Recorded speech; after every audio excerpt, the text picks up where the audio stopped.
မိမညံ့ရင်ယောက်ျားသမိုင်းစိုးတယ်နော်မိမတော်ရင်ယောက်ျားတွေထူးချွန်တဲ့ယောက်ျားဖြစ်တယ် Bill Gates လူတိုင်းကြားဖို့တဲ့ Microsoft တည်ထွင်မှုတွေအများကြီးပဲသူ့အင်တာဗျူးတစ်ခုလုပ်တယ် Bill Gates ကိုမေးတယ်ခမည်းဘွားမှာဘယ်လိုတည်ထွင်မှုမျိုးကိုခမည်းအနှစ်ချိုက်ဆုံးလဲတဲ့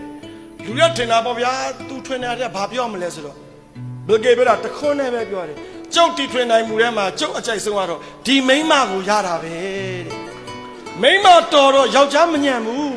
ဒီနေ့သမိုင်းညံ့သွားတဲ့ယောက်ျားတွေနောက်မှာတော်တော်ဆိုးတဲ့မိန်းမတွေရှိလို့ပါပဲ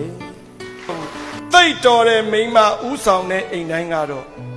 အရက်ထဲမှာအကောင်းဆုံးအိမ်ပေါ့ဗျာဟုတ်တယ်ဒီလိုပါပဲအိမ်ရှင်မတော်တော်များများစိန်တွေရွှေတွေငွေတွေစင်နိုင်တဲ့ယောက်ျားဆိုလို့ရှိရင်ကိုမောင်အိပ်ပြီလားဒါလင်ခေါ်လို့ကိုမဆုံးဘူးမရှာနိုင်ဘူးဆိုရင်တမျိုးတကယ်တော့စိန်တွေငွေတွေရွှေတွေစင်နိုင်တဲ့ချစ်သူယောက်ျားတဲ့ကိုယ့်ရဲ့အားနည်းချက်ကိုပုံကြီးမချဲ့တဲ့ယောက်ျားပို့ပြီးတန်ဖိုးရှိတယ်ဆိုတာမိမနင်မသိဘူးဒီလိုပါပဲကိုယ့်ယောက်ျားအသက်ငယ်ရင်လည်းအသက်ငယ်လို့ဆိုအိမ်ရှင်မများအနိုင်ကျင့်ကြတယ်ကြီးရင်လည်းကြီးလို့ဆိုပြီးအဖိုးကြီးလို့ခေါ်ချင်တယ်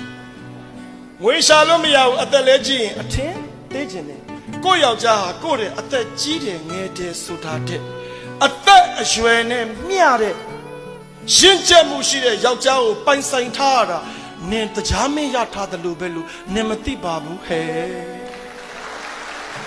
ပါဇက်ကသာပြောတာပါဇက်ကသာ